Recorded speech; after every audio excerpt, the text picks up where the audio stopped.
Ya, Bapak ucapkan selamat pagi anak-anak. Terpujilah Buddha, Namo Buddhaya. Ya, kita bertemu kembali anak-anak pada pembelajaran hari ini yang mana kalian minggu lalu sudah mencatat bab 7 yaitu saling memaafkan. Nah, baik anak-anak, setelah minggu lalu kalian mencatat, maka pada kesempatan kali ini Bapak akan menjelaskan anak-anak melalui video ini ya. Supaya apa? Supaya kalian ya lebih memahami lagi terkait materi bab 7 yaitu saling memaafkan. Ya, coba sebelum Bapak mulai untuk menjelaskan, pernah nggak kalian melakukan perbuatan mulia ini? Yaitu memaafkan kesalahan orang lain. Pernah kan? Bapak yakin kalian semua sudah pernah memaafkan dan juga meminta maaf. Kapan kita memberi maaf? Ya ketika orang lain berbuat salah kepada kita. Kapan kita meminta maaf? Ya ketika kita melakukan suatu perbuatan yang kurang baik. Nah baik, pada kesempatan kali ini minta tolong anak-anak kalian perhatikan dengan baik kira-kira ya beberapa menit ke depan untuk menyimak video ini dengan sebaik-baiknya. Nah, yang pertama anak-anak mengenai minta maaf. Apa sih arti dari minta maaf itu? Minta maaf itu adalah suatu sikap berani ya yang menunjukkan rendah hati dan kita tidak sombong. Nah, jadi kalau berani minta maaf itu sifat yang mulia anak-anak ya. Ketika kalian melakukan suatu perbuatan salah kepada teman, kepada orang tua, kepada guru misalnya, harus berani minta maaf. Kenapa? Karena minta maaf itu merupakan suatu sifat yaitu rendah hati dan sifat tidak sombong. Rendah hati dan tidak sombong itu merupakan perbuatan yang mulia. Nah, jadi ketika kita melakukan suatu perbuatan yang kurang baik, yang salah, dan kita meminta maaf itu adalah suatu tindakan atau perbuatan yang sangat baik. Ya, makanya jangan ragu untuk meminta maaf. Nah, biasanya kalau saat ini tuh banyak di antara anak-anak ya yang ketika melakukan kesalahan tidak mau minta maaf, tidak mau mengakui kesalahannya dan malah menyalahkan orang lain, mencari kambing hitamnya. Nah, itu perbuatan yang tidak baik, ya. Nah, baik, untuk yang slide berikutnya adalah mengenai nama lain. Ya, nama lain daripada dana maaf. Nah, memberi maaf itu termasuk dana loh, anak. Dana paling mudah itu tidak perlu memberikan uang, tidak perlu memberikan barang. Yang diperlukan hanya memberi maaf. Ketika orang lain berbuat salah kepada kita maafkan. Ya. Nah, ketika kita memberi maaf yang kepada orang lain itu kita sudah memberikan dana maaf. Ya, ingat dana itu tidak hanya dana maaf, ada dana materi, dana kehidupan, kemudian dana kebenaran. Nah, tetapi ada juga selain 3 dana itu ada satu lagi itu dana maaf, paling gampang gitu. Nah, dana maaf dalam bahasa Pali itu dikenal dengan nama abaya dana. Ingat apa namanya? Abaya dana. Ya, itu merupakan suatu perbuatan mulia. Zaman Sang Buddha pun sama. Guru agung kita Buddha Gautama sangat mudah memberikan dana maaf ini anak-anak. Ya, terhadap orang yang memfitnahnya seperti Cinca Manawika, beliau memaafkan. Terhadap Dewa Data yang begitu jahat kepadanya, memaafkan. Ya kan? Semuanya Sang Buddha itu selalu memberi maaf. Sangat mulia sekali. Tidak pernah yang namanya mendendam, membenci. Ya. Nah, kalau kalian misalnya teman kalian yang berbuat salah kepada kalian, kalian tidak mau memaafkan, tetapi kalian menyimpan dendam, menyimpan benci, waduh, itu kalian yang sangat menderita, anak-anak. Ya, kalau kalian nggak mau memaafkan, kalian menyimpan dendam itu pasti sangat menderita. Kenapa menderita, Pak? Karena anak-anak ketika kalian punya benci kepada orang lain, tidak mau memaafkan kesalahan orang lain, kemanapun kalian pergi, pasti akan terbayang-bayang oleh perbuatan buruk orang lain terhadap kamu itu. Kamu mau pergi ke wihara yang kamu ingat-ingat, waduh, si dia ada kayak di wihara ya? Yang dulu pernah berbuat buruk pada saya itu ada kayak di wihara? Pikirannya sudah pikiran jelek dulu, sudah pikiran sedih dulu. Ketika ke sekolah, waduh, dia ke sekolah nggak ya? Sudah berpikir jelek lagi. Jadi pikirannya ini dipenuhi dengan pikiran yang membenci tadi, yang nggak mau memaafkan. Tapi kalau orang mau memaafkan ya sudah. Ketika sudah dimaafkan, masalah sudah selesai, sudah direlakan, diikhlaskan. Begitu ya. Nah, oke, baik berikutnya.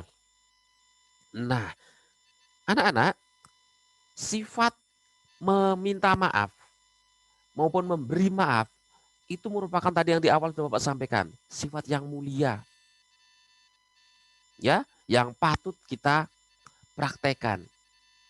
Memberi maaf ketika ada teman yang berbuat salah kepada kita, ketika ada orang lain berbuat salah kepada kita, dan meminta maaf adalah ketika diri kita melakukan suatu perbuatan yang buruk, itu sifat yang mulia kalau kita melakukannya.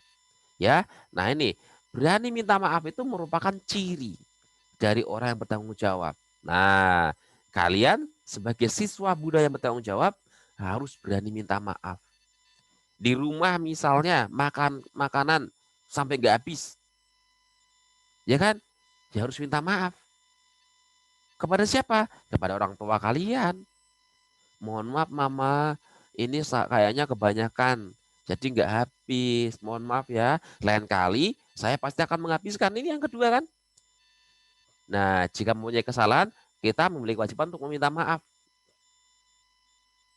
Ya, jadi kalau kita tadi berbuat perilaku yang kurang baik, harus meminta maaf. Dan yang ketiga itu kita harus bertekad untuk tidak mengulangi kesalahan serupa. Tadi saya contohkan tadi ketika makanan tidak habis, meminta maaf pada orang tuanya, lalu bertekad, berjanji, bertekad di hadapan orang tuanya tadi ngomong, "Ma, mohon maaf ini nggak habis makanannya, tapi saya bertekad dan Ma saya berjanji, nanti kalau mau makan lagi, pasti saya ngambil yang sedikit aja. Nah, supaya habis, nanti kalau misalnya kurang, tinggal ngambil lagi." Ya kan? Atau di rumah misalnya lagi bantu-bantu cuci piring, ternyata jatuh, piringnya pecah. Ya minta maaf. Mohon maaf mama dengan tulus. Ya, dengan tulus. Jangan ketika minta maaf itu sampai diminta orang lain. Ya, menjatuhkan piring mamanya marah-marah baru minta maaf. Ya, kurang tepat juga. Harusnya ketika itu langsung lapor ke mamanya dan meminta maaf. Dan yang lebih penting lagi juga, ketika sudah meminta maaf tadi harus punya tekad. Tekad apa? Tidak akan mengulangi kesalahan-kesalahan yang serupa. Begitu ya. Nah, meminta maaf ini apakah hanya kepada orang tua, Pak? Tidak, anak-anak. Kepada siapapun. Ya, termasuk kepada orang yang lebih kecil daripada diri kalian. Saat ini kalian kelas 3. Ada anak TK berbuat Kalian melakukan perbuatan salah kepada anak TK. Ya, kalian juga harus meminta maaf kepada anak TK tersebut. Nggak ada masalah. Ini ada cerita zaman Sang Buddha. Nah, nanti ada di slide belakang. Di slide belakangnya ada cerita pada zaman Sang Buddha. Yang mana ada biku yang sudah senior, biku besar begitu ya, biku dewasa begitu ya. Karena ada suatu perbuatan yang kurang, bukan perbuatan sih, ada perilaku yang kurang kurang sesuai lah. Dan ditegur oleh seorang samanera, biku kecil, akhirnya meminta maaf pada biku kecil itu. Nah, kalian pun sama. Akan tapi anak-anak di zaman sekarang ini biasanya sangat sulit. Ya, sangat sulit ini mau melakukan yang ini. Kita beranggapan bahwa anak kecil itu yang di bawah kalian, misalnya anak TK itu, kalian saat ini kelas 3, bahwa kalian beranggapan anak TK itu, itu anak kecil. Ngapain sih saya harus minta maaf pada anak kecil? Nggak ada gunanya. Kayak kurang kerjaan saja. Nah, itu salah. Harusnya kepada siapapun kita meminta maaf. Termasuk kepada anak kecil. Biasanya kan kalau anak kecil itu malah nggak pernah berbohong. Anak kecil itu akan mengucapkan yang jujur sesuai yang dia tahu. Ya. Nah, sesuai dengan ajaran Sang Buddha, anak-anak, ketika kita memaafkan kesalahan orang lain itu ya harus dengan tulus, dengan sangat ikhlas, dengan sangat rela, dengan sangat senang, pengertian yang benar. Kenapa? Karena memaafkan kesalahan orang lain itu merupakan wujud cinta kasih kita. yang tanpa batas seperti Sang Buddha sendiri tadi yang saya katakan di awal. Beliau memaafkan siapapun yang berbuat kurang baik kepada beliau, yang memfitnah, yang berperilaku jahat, yang mencaci maki, ya selalu dimaafkan. Ya, karena memberi maaf itu merupakan wujud cinta kasih. Nah, coba di antara kalian di sini, ada nggak yang sudah pernah memaafkan kesalahan temannya? Pasti sudah pernah. Ya, harus dengan senang hati memaafkan kesalahan orang lain. Saya pun begitu, anak-anak. Saya begitu. Bapak ini juga berusaha untuk selalu memaafkan kesalahan-kesalahan orang lain. Ya, memaafkan perilaku siswa yang kurang baik, memaafkan teman-teman yang kurang baik juga. Ya, karena dengan memberi maaf itu anak-anak, kita tuh akan merasa senang sekali. Tidak ada beban. Ya, karena tadi yang saya infokan di awal, kalau misalnya kita menyimpan dendam, menyimpan kebencian, tidak mau memaafkan, itu enggak tenang diri kita anak-anak. Kemanapun kita pergi, selalu dihantui oleh perilaku yang kurang baik tadi, oleh sifat membenci tadi. Ya, sehingga ya tidak ada rasa ketenangan. Tapi kalau kita sudah memaafkan, ya sudah, nggak akan ada masalah lagi. Ya, nah baik, sekarang ke slide berikutnya. Nah, kapan sih waktu yang tepat untuk memberikan maaf itu anak-anak? Apakah nunggu 1 hari dulu lah? Apakah nunggu seminggu dulu lah?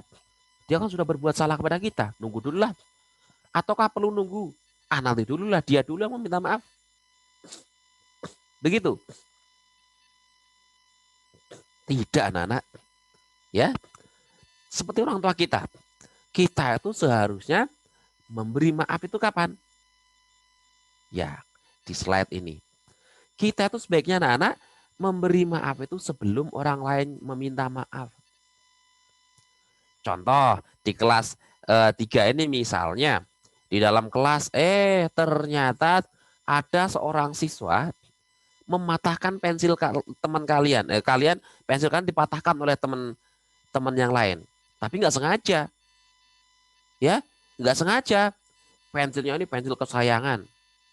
Saat dimainkan sama temennya, ternyata sampai patah. Ya, patah. Nah, kapan sebaiknya kamu memberi maaf kepada orang siswa yang mematahkan tadi? Apakah nunggu siswanya itu menangis dulu untuk meminta maaf? Apakah nunggu siswanya itu sampai menggantinya terlebih dahulu baru kamu memaafkan? Tidak perlu anak-anak. Walaupun tadi pensilnya adalah pensil kesayangan, ketika ketika rusak tadi dipatahkan oleh temannya, ya tidak apa-apa. Sadari bahwa pensil juga tidak kekal. Yang awalnya pensil bagus, panjang, lama-lama juga akan jelek, akan kecil, akan menjadi pendek karena dipakai terus. Ya. Nah, setelah menyadari tadi bahwa tidak akan kekal, akan selalu berubah, nah, sebaiknya kalian juga memaafkan. Ya, menyadari ya sudahlah, ini pensil memang sudah lama. Nanti kalau misalnya mama papa sudah ada uang lagi, minta dibeliin lagi lah. Nah, sebelum teman tadi meminta maaf, kalian juga harus memaafkan. Apa untungnya, Pak? Nah, untungnya anak-anak, kalau sebelum dia meminta maaf kamu sudah memaafkan itu, nah, kalian juga tidak akan ada rasa dendam tadi. Nggak ada rasa benci tadi. Ya, karena menyadari semuanya akan berubah. Semuanya tidak kekal. Ya, yang dulu pensil saya bagus, warnanya mengkilat, panjang. Ya, sekarang lama-lama nanti akan memendek, memendek, warnanya memudar. Ya, nggak apa-apa lah. Memang sudah lama saya punyanya. Nah, ya, kalau kalian bisa memberi maaf itu pasti akan bahagia. Apakah nggak boleh sedih, Pak? Boleh. Sedih ya wajar loh, tadi pensil kesayangan patah, ya wajar. Sedih, tapi sedihnya ya sedih jangan yang berlarut kesedihan. Apalagi sedihnya dengan cara melawan teman yang tadi nggak sengaja mematahkan. Melawannya bagaimana, Pak? Bertengkar sama teman tadi. Ya kan itu kan nggak baik. Ya, kita ya sebaiknya ngomong baik-baik kepada teman tadi yang nggak sengaja mematahkan. minta ganti kalau misalnya perlu diganti, tapi nggak harus memaksa. Kata-katanya yang lembut, ya, minta tolong ya, ini nanti kalau ini ya harus kamu ganti, ini pensil kesayangan saya. Belinya ini jauh, waktu saya pergi ke Jakarta misalnya, ya, tolong nanti digantiin dengan pensil ya, kalau bisa yang sama, kalau nggak bisa ya pensil yang lainnya nggak apa-apa deh. Nah, ngomong yang baik begitu, tetapi ngomongnya itu tidak dengan rasa dendam, tidak dengan rasa benci. Apalagi sampai tadi berantem ngomongnya, sampai marah ngomongnya, jangan. Ya, jadi kita waktu yang terbaik memberikan maaf itu sebelum ia meminta maaf. Seperti orang tua kita, anak-anak.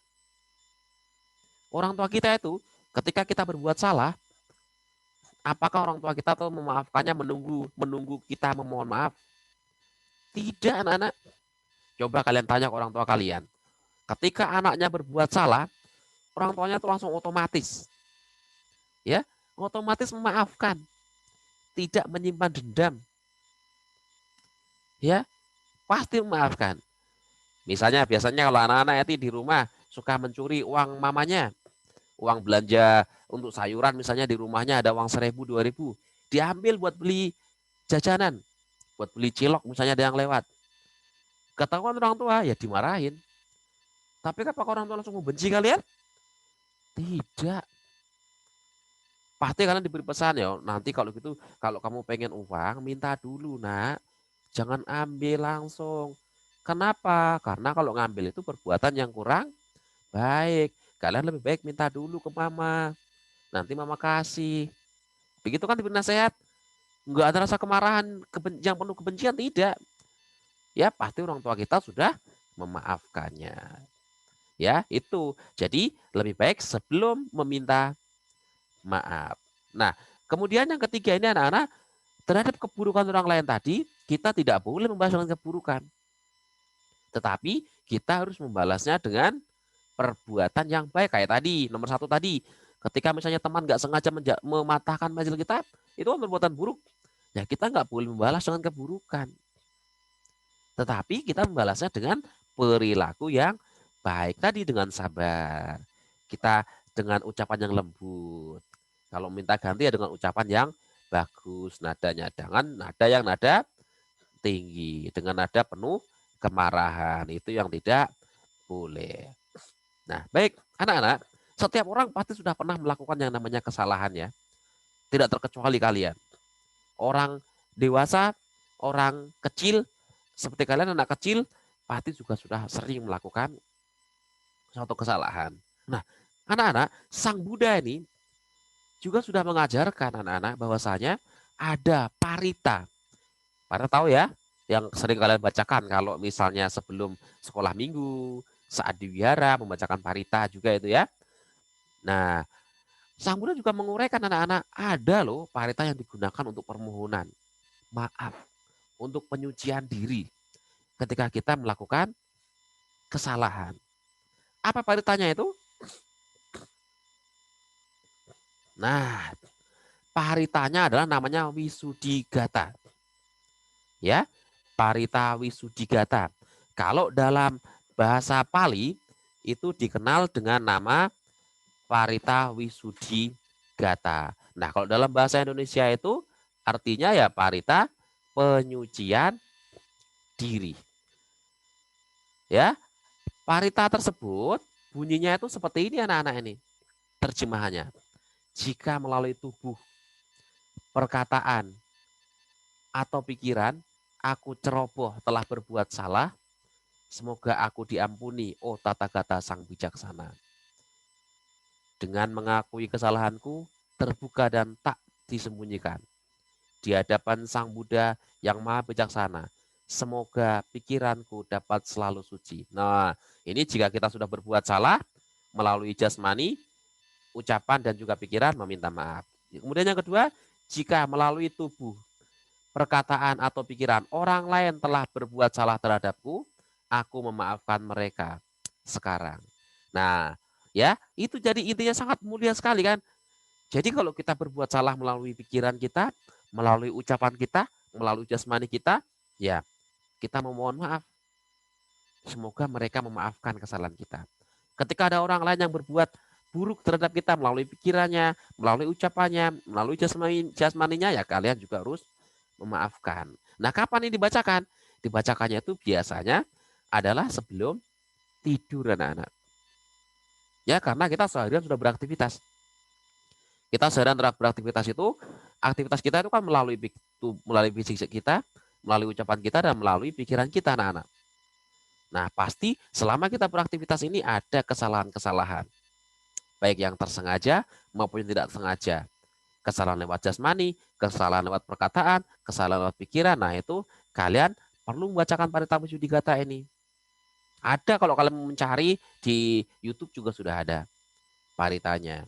Tapi kalian harus mengetahui maknanya itu ya. Parita Wisudhigata, penyucian diri. Itu tadi yang saya katakan. Intinya adalah kalau ada perbuatan buruk melalui jasmani, perkataan dan pikiran yang salah, mohon dimaafkan. Kemudian kalau ada orang lain yang berbuat buruk melalui pikirannya, perkataannya, dan juga ucapannya, saya memaafkannya. Nah, ketika punya pikiran seperti itu, pasti kita akan senang. Punya kebiasaan itu pasti akan senang. Sebelum tidur membacakan parita penyucian diri itu pasti sangat senang sekali di hidup kita. Buktikan coba.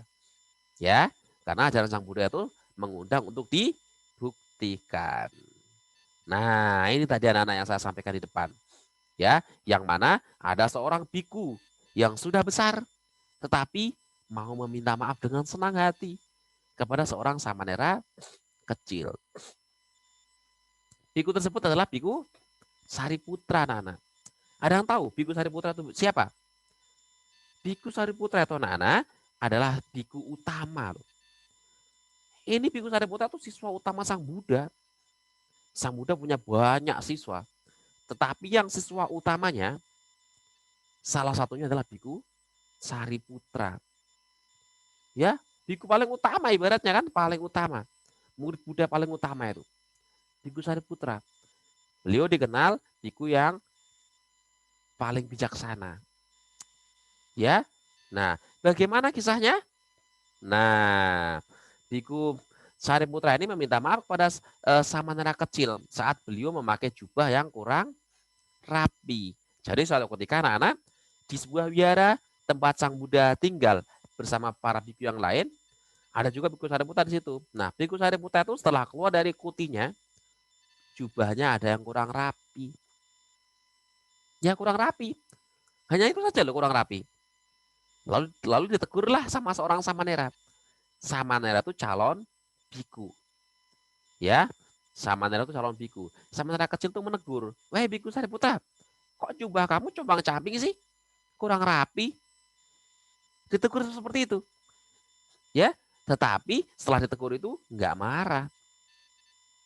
Ya, Biku Sariputra dengan tersenyum, "Oh iya, maaf samanera, ada yang kelewatan di belakang. Di belakang waktu itu yang kurang rapi." Ya, dirapikan. Dan langsung mengucapkan terima kasih. "Terima kasih ya samanera, kamu sudah mengingatkan saya. Ya, terima kasih sekali lagi. Kalau nggak kamu ingatkan, pasti penampilan saya ini kurang rapi. Ya, jubah saya ini berantakan. Terima kasih sekali lagi." Nah, bisa nggak kita seperti itu anak-anak? Ya, ketika ditegur orang lain, ya sudah, mengoreksi terhadap dirinya sendiri. Ketika tegurannya tadi betul, ya kita introspeksi diri. Kita mengoreksi diri. Tapi ketika tegurannya tadi salah, ya kita bisa menjelaskan kepada orang yang memberi teguran tadi. Ya, nah itu anak-anak, itu adalah kisah biku kecil yang memberi nasihat kepada biku senior, biku utama ini, bukan biku biasa, siswa utama Sang Buddha. Nah, baik anak-anak, Bapak rasa cukup sampai di sini. Bapak berharap kalian semakin paham terhadap materi bab 7 yaitu saling memaafkan. Ya, Bapak akhiri, terpujilah Buddha, Namo Buddhaya.